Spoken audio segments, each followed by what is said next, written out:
Bismillahirrahmanirrahim. Alhamdulillahirabbil alamin wa bihi nasta'inu ala umuri dunya waddin.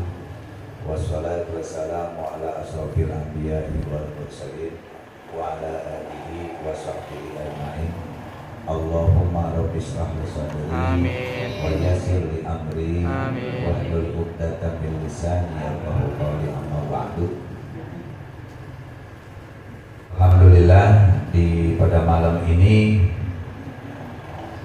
sesuai dengan jadwal bahwasanya kita masih dapat sempat melangkahkan kedua belah kaki kita untuk talabul ilmi. Dan alhamdulillah semalam juga kita pengajian juga ya, yang biasa kita membahas tentang ta'limul muta'alim. Sengaja semalam saya menyisipkan sedikit tentang ilmu fikih, terutama fardhu ain yang berkaitan dengan kesehari-harian kita. Ya, karena semalam kita sudah membahas tentang bab sholat, rukun sholat, pembatalan sholat, rukun qauli, fi'li, dan qalbi semalam sudah kita bahas. Nah sekarang masih berkaitan dengan sholat. Karena apa? Karena mengingat pentingnya bagi kita sebagai umat Islam, khususnya para remaja-remaja muslim yang masih pola pikirnya cerdas, IQ-nya masih mantap, Pentium-nya juga masih cakep. Beda dengan orang yang sudah usia lanjut, lemot pendapatannya. Jadi mudah-mudahan malam ini ibarat kalian ini HP-nya udah Android dah, mantap. Jadi setiap kali saya mengirim aplikasi kepada kalian, insya Allah begitu dibuka format mendukung. Kadang-kadang kalau saya penyampaian kepada kalangan tua, waduh, udah HP-nya jadul, ngirimnya juga pakai Bluetooth. Kadang-kadang diterima, mau diterima, cuman begitu dibuka format tidak mendukung. Wah, ini memorinya penuh. Nah, mudah-mudahan kalian-kalian ini semuanya Android semua dah. Wah, ngirimnya juga pakai ShareIt. Keren. Nih hadirin adik-adikku sekalian, berkaitan dengan sholat, ya. Berkaitan dengan sholat nanti. Di dalam kitab takrib ini ada pasal yang menerangkan wa yajuzu lil musafir qasrus sholat ar-rubaiyah. Diperbolehkan bagi orang yang sedang bepergian qasrus sholat, mengurangi rakaat sholat ar-rubaiyati yang bangsa 4. Jadi sholat ini enggak tok satu hari satu malam 17 rakaat.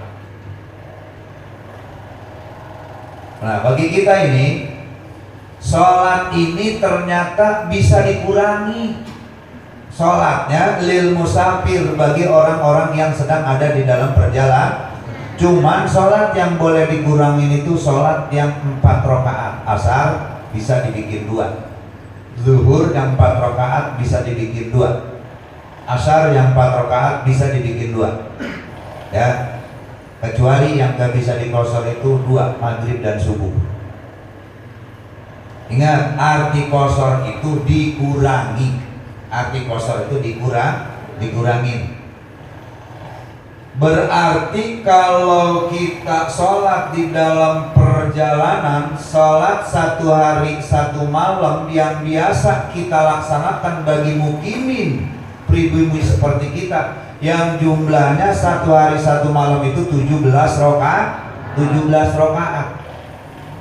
Maka ketika kita perjalanan jauh, sholat yang 4 rakaat, asar, maghrib, dan zuhur ini kita kurangi 2. Berarti jumlah sholat 1 hari 1 malam bagi orang yang sedang perjalanan, bepergian jauh, berarti total 1 hari 1 malam 11. Total 1 hari 1 malam 11 rakaat. Nah, apa syaratnya? Bisanya ayyakuna safaruhu fi ghairi maksiatin. Harus ada di dalam perjalanannya itu bukan perjalanan yang sedang perjalanan maksiat. Jadi boleh, ya boleh. Nah sekarang sebelum menuju ke situ, ini pelajaran buat kita semua, pelajaran buat kita. Sholat itu ada yang namanya sholat itu yang dinamakan jamak. Ingat, jamak dibagi dua. Ada jamak takdim, ada jamak takhir. Jamak takdim artinya jamak itu mengumpulkan sholat pada satu waktu dalam dua waktu sholat, boleh. Itu namanya jamak. Di dalam satu waktu sholat boleh melaksanakan dua waktu sholat, itu namanya jamak. Jamak itu terbagi dua, ada jamak takdim, ada jamak takhir. Jamak takdim artinya mendahulukan sholat yang belum masuk waktu. Ingat, jamak takdim artinya mendahulukan sholat yang waktunya belum masuk. Adapun jamak takhir mengakhirkan sholat yang waktunya sudah masuk tetapi kita tidak sholat di waktu sholat tersebut. Itu namanya jamak takhir.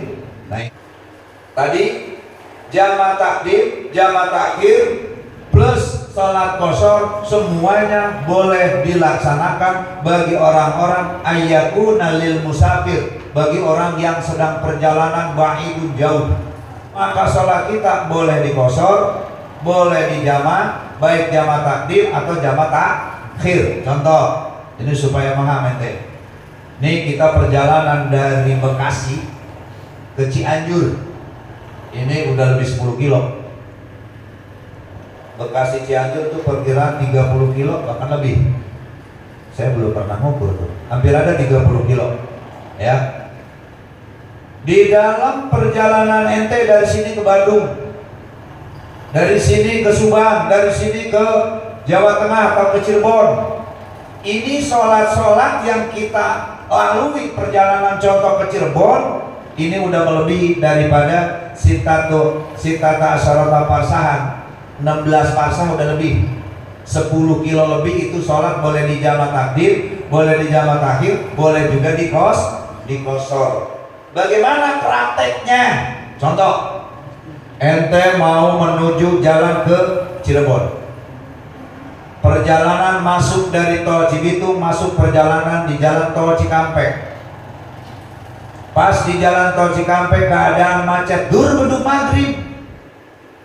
Santri, ini santri majlis, ngapain ente repot-repot nyari masjid? Kita sholat nih, sholat di mana nih? Waduh, kita bisa ketinggalan ini, nyari musola. Udah jelas-jelas kita dalam keadaan macet di tengah tol, sedangkan ini waktunya maghrib. Nah ini, di sini boleh kita terapkan namanya jamak takhir. Jamak takhir. Bagaimana jamak takhir? Praktek jamak takhir itu adalah terapkan niat pada waktu yang awal masuk. Beduk maghrib, suara azan, Allahu Akbar, Allahu Akbar. Kalau ente bawa jamaah 10 atau jamaah banyak, ente harus jadi pemimpin. Mari kita niat bersama-sama.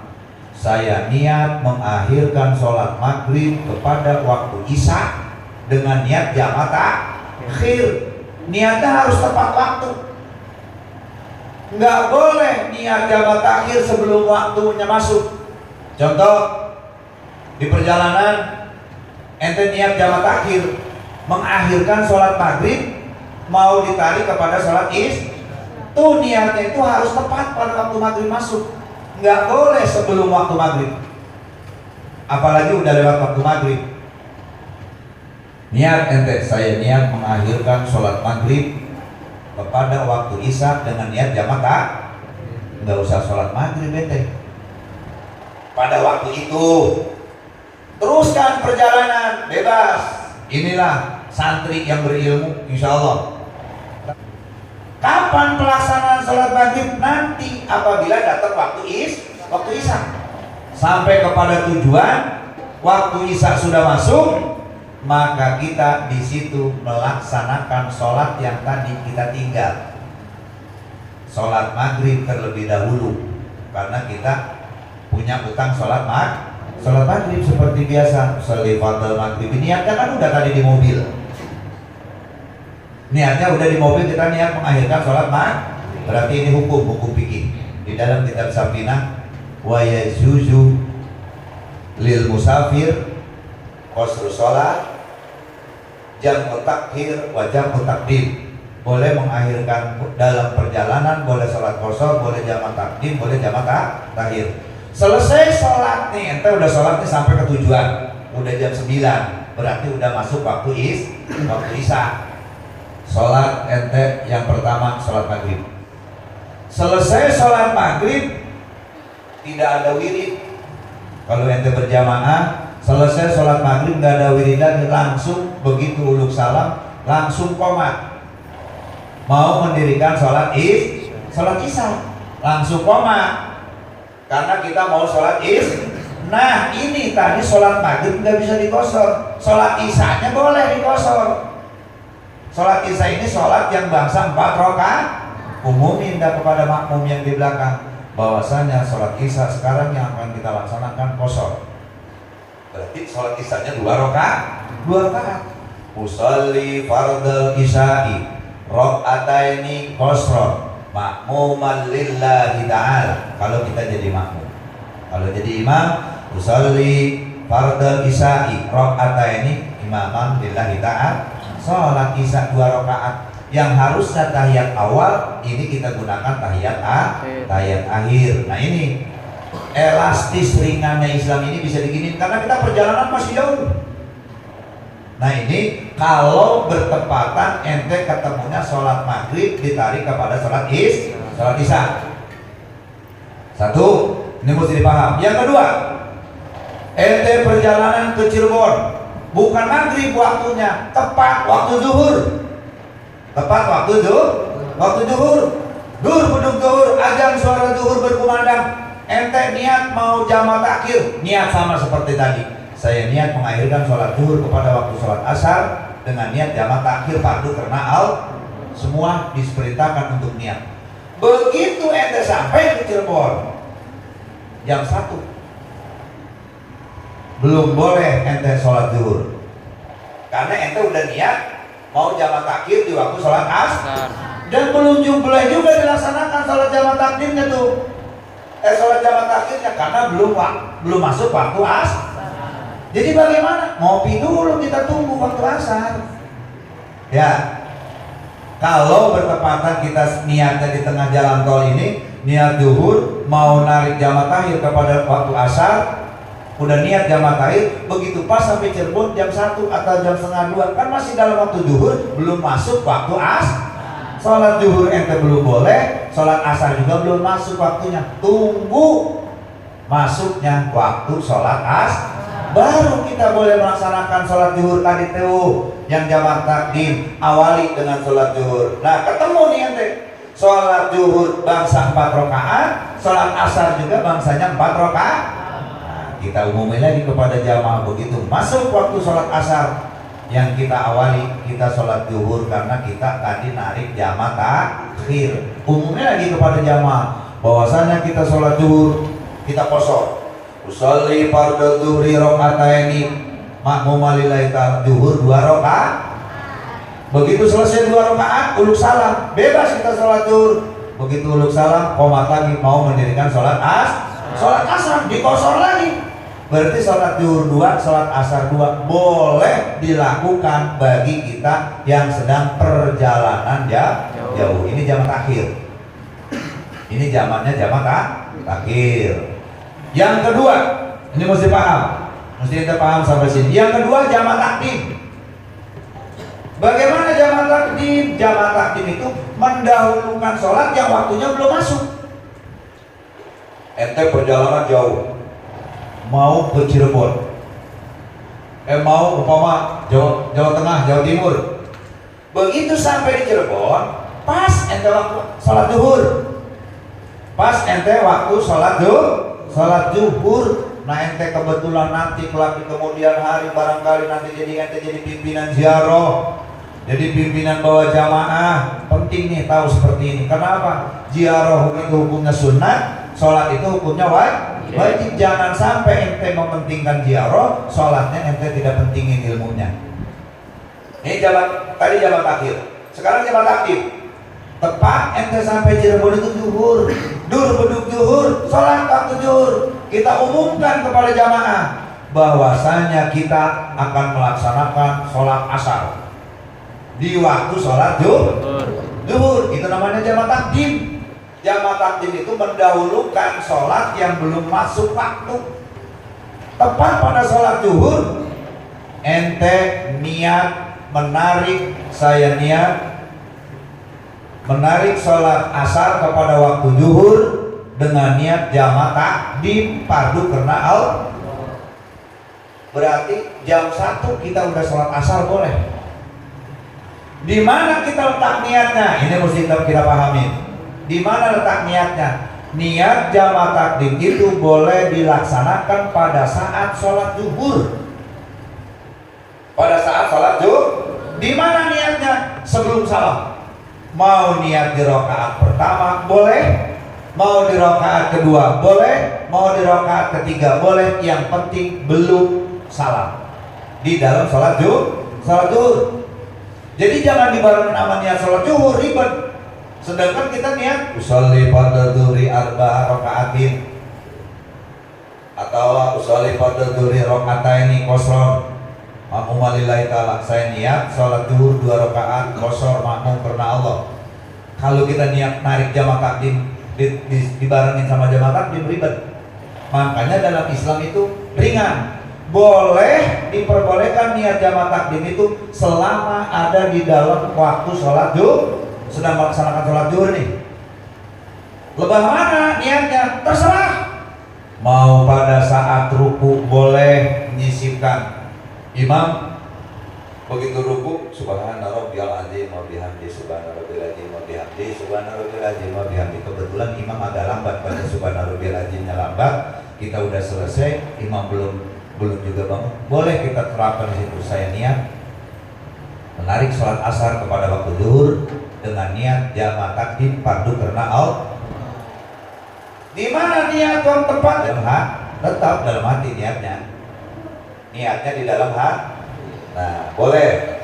Nanti begitu yang selesai sholat zuhur, karena semuanya udah kita kasih informasi bahwasanya sekarang mau niatnya jamak takdim, begitu selesai sholat zuhur kita langsung qomat mendirikan sholat asar.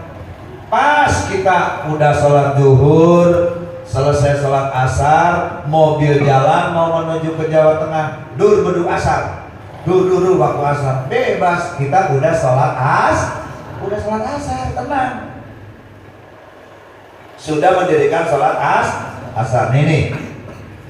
Ini penting buat kita karena sekarang ini santri-santri juga sering ikut perjalanan jauh. Santri-santri sering jalan jauh, jadi jangan terlalu khawatir di dalam masalah sholat. Bagi orang yang memahami tentang ilmu fikih ini, sholat itu ada jamak takdim, ada jamak takhir, bahkan ada qasar, boleh dikurangin. Ada jamak takdim, ada jamak takhir, bahkan boleh dikosor. Jadi ini sholat jamak takdim, jamak takhir dan sholat qasar boleh dilaksanakan bagi orang yang bepergian jauh. Nggak boleh dilaksanakan di sini. Ini ada kejadian. Inilah yang kita khawatirkan. Kenapa saya ngaji bab jamak takdim, jamak takhir, bahkan qasar? Ada kejadian. Kemarin di kita banyak yang berangkat umroh. Berangkatnya jam 1. Saya yakin ini Ustadz belum tahu tentang masalah ilmu jamak takdim dan jamak takhir. Begitu mau berangkat ke Pondok Gede, diumumin kepada jamaahnya, coba sekarang kita niat jamak takdim, bahwasanya sholat asar kita tarik di sini di rumah. Ntar kan kita di Pondok Gede nggak sholat lagi, nggak boleh, sebab belum keluar, belum kita jadi musafir, masih mukimin, masih ada di pribumi. Jadi sholat jamak takdim, jamak takhir itu boleh dilakukan bagi kita yang akan bepergian jauh. Ini kemarin kejadian, begitu anak sampai bandara, Kenapa nggak sholat? Tadi udah diumumin sama Ustaz, udah sholat jamaah takdim. Di mana? Di rumah. Masya Allah. Ini hati-hati. Ya. Jangankan lagi kita niat sholat di rumah sejak jamaah takdim, itu udah jelas-jelas nggak boleh. Contoh begini aja ente. Contoh. Nih sekarang ente perjalanan menuju pulang. Contoh dari Cirebon, dari mana menuju pulang. Pas di tol maghrib, ente niat mengakhirkan sholat maghrib kepada sholat isya, sama seperti tadi. Sedangkan kita arahnya mau pulang. Di mana jamaah takhir dilakukannya? Yaitu pada waktu sholat yang kedua. Kalau mengakhirkan sholat maghrib berarti sholatnya di waktu isya, itu jamaah takhir. Ini ente arah pulang. Contoh di Cikampek maghrib, niat ente jamaah takhir mau ditarik kepada sholat isya, sementara ente lewat las, nggak melaksanakan sholat maghrib. Nah, apabila ente kejadian seperti ini, pulang ke rumah, nggak sah ente sholat sampai ke rumah, harus berhenti dulu di luar wilayah. Nah ini agar supaya apa? Agar kita masih dikategorikan masih dalam perjalanan musafir. Contoh, kita dari Cikampek maghrib. Nah, sementara nih isya perkiraan kita udah sampai ke rumah, maka jangan langsung berhenti di rumah, berhenti dulu di Pasar Setu. Kalau mau pulang ke Serang, sholat dulu di Setu, sholat maghrib sama sholat isya. Artinya minimal berhenti dulu di luar wilayah, di luar desa. Jangan udah ada di pedalaman desa. Kalau ente udah jadi pedalaman desa, itu udah bukan sholat jamaah takdim lagi, udah masuknya kodok ente maghrib. Nah ya, ini mesti paham. Kalau nanti ente jadi pimpinan jarah, arah pulang, ntar aja Ustaz sholatnya di rumah. Padahal udah niat di jalan tol, udah niat jamaah takhir, mengakhirkan sholat maghrib kepada sholat isya. Ntar aja sholatnya Ustaz di sana di rumah. Nggak boleh. Tetap ente sebagai pimpinan harus berhenti di jalan, di luar wilayah jamaah semua. Kalau seandainya kita pulang ke Serang, Taman Rahayu, minimal kita berhenti di Rawapanjang atau di Cikiwul dah. Sholat kita di situ. Jangan dulu sampai ke wilayah. Takut kalau ini enggak termasuk kategori musafir. Ya, jadi mudah-mudahan nih sedikit sekilas tentang masalah sholat ini penting, karena kita khawatir banyak kalian ini berjalan rombongan, kadang-kadang ziarah ke sana ke sini. Ziarahnya hukumnya sunat, sementara ente bisa meninggalkan kewajiban. Ini teori, tapi ente harus praktekin juga. Jadi prakteknya seperti itu, mudah-mudahan bisa paham. Adapun ente meragukan pemahaman tentang jamaah takdim, insya Allah nanti kita dialog, kita ngaji. Jangan jauh-jauh dah, kitab Safinah komplit banget udah tentang pasal jamaah takdim, pasal jamaah takhir, tentang bab qasar dan sebagainya, insya Allah. Ini sekilas ya, sekilas. Jadi ini karena berkaitan dengan fardu ain, jangan sampai terjadi asal-asalan kita mendengar. Kata pengaji itu hati-hati. Makanya seperti kejadian seperti tadi, umroh berangkat jam 1, ternyata jamaahnya diumumin suruh jamaah takdim di rumah. Nah ini udah salah. Ini sholat itu 1 hari 1 malam 17 rakaat bagi orang yang mukimin. Bagi orang yang sedang perjalanan mah itu 11 rakaat.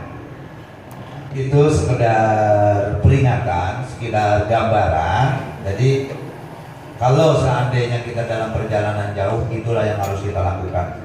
Boleh sholat jamaah takdim atau jamaah takhir atau di qasar, sholat yang paling sempat. Mudah-mudahan insya Allah ini pun ada di dalam kitab fikih, kitab Safinah, takrib dan sebagainya, karangan-karangan para ulama sekitar ilmu fikih ini berkaitan dengan sholat ini apa? Karena pentingnya mengaji itu agar supaya umat Islam ini tahu tentang keringanan-keringanan yang diringankan oleh Allah. Berat Islam ya, sholat ini yang harus berhati-hati. Kenapa? Ada firman Allah di dalam Al-Quran, Inna sholata tanha anil fahsya'i wal munkar, bahwasanya sholat itu dapat mencegah daripada perbuatan keji dan yang mungkar. Sholat yang bagaimana? Sholat yang menggunakan ilmu. Sholatnya hati-hati, Karena apa? Kunci dalam kehidupan ibadah itu adalah sholat. Apabila sholatnya sudah berhati-hati, insya Allah yang lain akan berhati-hati. Apabila sholatnya sudah tidak berhati-hati, asal-asalan, yakin ibadah yang lain itu bakal lebih asal-asalan. Karena apa? Pokok dan utamanya itu adalah sholat. Sehingga dikatakan as-sholatu imadun. Sholat ini tiangnya agama. Mudah-mudahan jamaah sekalian yang dapat saya sampaikan insya Allah dapat bermanfaat. Dan apabila ada kekurangan, ada kehilapan, kealpaan dalam segi penyampaiannya, sekali lagi saya mohon dibukakan pintu maaf yang seluas-luasnya. Billahi taufiq wal hidayah. Wassalamualaikum warahmatullahi